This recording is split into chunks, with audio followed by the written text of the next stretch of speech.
Hey, welcome back to the Weekly Word. For 885 feet, this ancient stone wall runs around the summit of Fort Mountain in Georgia.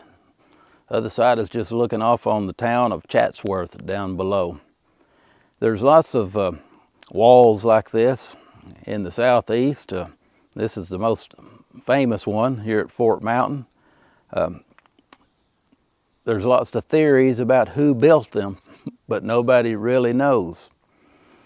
If you ever go down to the Lookout Mountain battlefield at Chattanooga, there's a trail runs alongside a wall like this that according to the Park Service, they call it the rifle pit wall. And the Park Service thinks that it was built during the battles of Lookout Mountain down there by the Civil War soldiers. But someone I know worked with an archaeologist in there back like 40 or 50 years ago.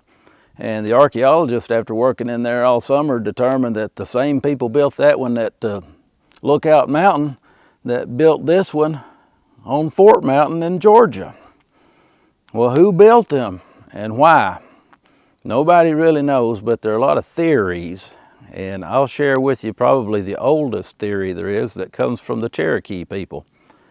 The Cherokee people say that when they came into this area long ago, the Cherokee that is, that there was already a race of people living here that were albino people, had very fair skin and their eye sensitivity, and they could see well at night, but they couldn't see in the daytime. Therefore, they called them the moon-eyed people. Well, the moon-eyed people apparently, according to the Cherokee,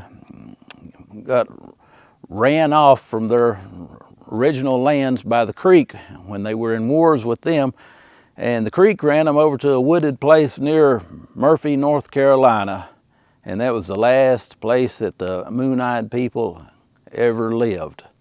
Well, whether that's so or not, it's legend. One interesting thing about the Cherokee legend, though, is how did they know that albino people often have eye sensitivity? So there may be something to it. We didn't have much other evidence of the moon-eyed people until up in the early 1800s, when in that area over around Murphy, a farmer was plowing his field and he plowed out an effigy that's almost like Siamese twins, and it's about 3 feet high, and the people have these giant eyes on them, and supposedly it's the only effigy of the moon-eyed people that there are. It was kept in a private collection until 2015, but in 2015, the museum, the Cherokee County History Museum, acquired it over in Murphy. And I'd kind of like to go see it, wouldn't you? You want to go with us? It's a long ride from here. We've got to go back off this mountain to Chatsworth and head north on 411, and then hit Highway 64 all the way back up into Murphy. And it's going to be a long ride, but due to the miracle of video and video splicing, you can be there in just a second. So hang on, buckle up and fasten in. We're going to Murphy. Whoa, are you here? You can unbuckle now. That was a quick trip, wasn't it? We're over at Murphy in the Cherokee History Museum down in the basement, and I'm going to show you the moon-eyed people, what we believe to be an effigy of them. The year was 1841, and a farmer bought some new ground where the valley and the Hiwassee River ran together, which is Murphy today. And when he was grubbing this ground, and out from under a plow or something came this effigy, and everybody had heard the stories of this nocturnal race of white-skinned people who supposedly lived around here before the red man was here. And sometimes they were referred to as the little people.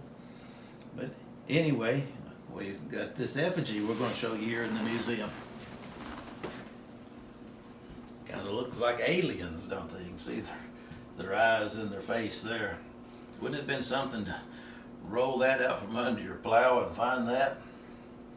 Anyhow, it's pretty amazing, isn't it? We don't know if the little people, the moon-eyed people story is real or not. It's Cherokee legend, but there's some hints of things in there that kind of just rings true. How did they know the albino people sometimes have the sensitivity of light? And or we find something that's some evidence to back it up. But whether they were really existed or not, we don't know for sure. I mean, just because we have an effigy of them, it's sort of like today's time we have effigies of Bigfoot too.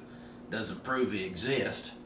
But if they did exist, then they were just another race of human beings, and Jesus died for them too. And you're a human being, and Jesus died for you. If you'll claim that and tell somebody about it, it'll change your life. We'll find another outdoor adventure for you next week. This has been pretty neat. I hope you've enjoyed it. See you next week on the Weekly Word Outdoor Adventures.